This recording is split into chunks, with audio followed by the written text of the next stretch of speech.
Hi బాబాయ్, నా పేరు ఆది. మేము మచిలీపట్నం నుంచి వచ్చాం ఇక్కడ దాకా.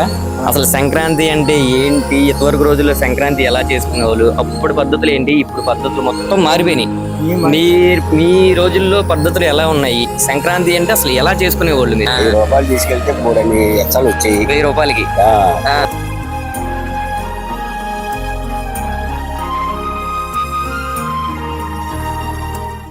పల్లెటూరులో అంటే ముగ్గులే. ఆడవాళ్ళు ముగ్గులు పోటీకి వెళ్తాం, మగవాళ్ళు ఏమో కోడి పందాలకి. ఇంకా ఇంకా ఇంకా వాళ్ళ ఇష్టం మగవాళ్ళు.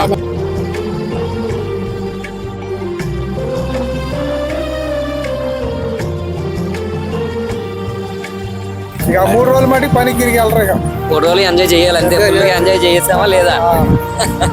ఓకే, ముందు ఉంటే ముందుగానే అదంతా వేస్తావు. మరి మామూలుగా ముందు అయిపోతే పండుగ ఎక్కడైతే ఈ రోజుల్లో చెప్పు.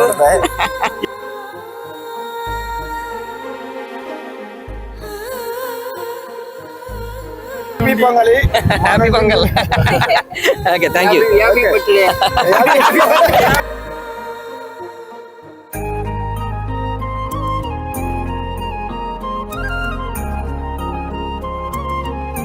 పిల్లలు అందరూ వస్తారు పండుగకి. పండగకి ఊరంతా వచ్చేస్తుందండి. ఊరు పిల్లలు పిల్లగాళ్ళు మొత్తం ఎప్పుడు వచ్చినా రాకపోయినా పండగ మాత్రం ఖచ్చితంగా రావాలి.